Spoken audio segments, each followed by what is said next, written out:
بۆ جاری سێما ڕەوانەکردنی بەرکەوتوانی چەکی کیمیاوی بۆ وڵاتی ئێران بە مەبەستی چارەسەر دوا دەخرێت. کۆتا جاریش بۆی بڵاوبوونەوەی ڤایرۆسی کۆرۆنا لە وڵاتی ئێران ڕەوانەکردنی و بەرکەوتوانە بۆ کاتێکی نادیار دواخراوە.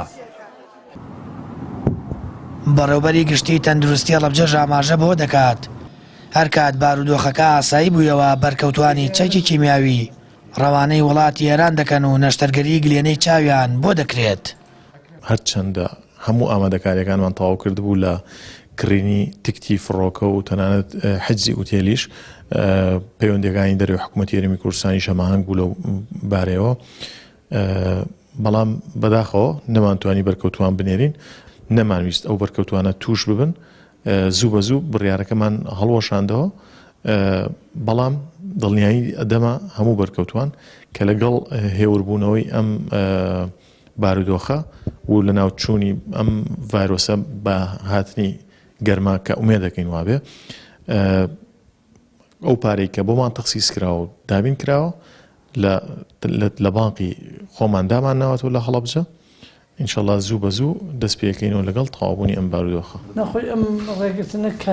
بەوتەی سەرۆکی کۆمەڵی قوربانیانی کیمیابارانی هەڵەبجە، تەندروستی بریندارانی چەکی کیمیاوی زۆر خراپە و داوا لە حکوومەت دەکات باشترین بژاردە سەرپێخستنی نەخۆشخانەی چارەسەری بەرکەوتوانی کیمیابارانە، هاوکات دابینکردنی گشت پسپۆڕیەکانە لە نەخۆشخانەکەدا.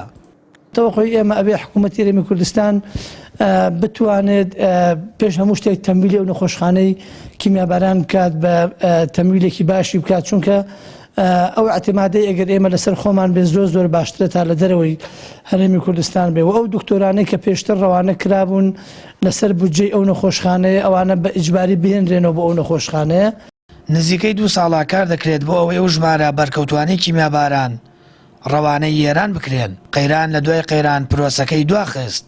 ژمارەی و بەرکەوتوانە 53 بریندارە و لە ئێستادا بۆی بڵاوبوونەوەی ڤایرۆسی کۆرۆنا لە وڵاتی ئێران و داخستنی ڕێگای وشکانی و ئاسمانی بەڕووی ئەو وڵاتەدا سەردانیکردنی و بەرکەوتوانەش بۆ کاتێکی نادیار دواخراوە.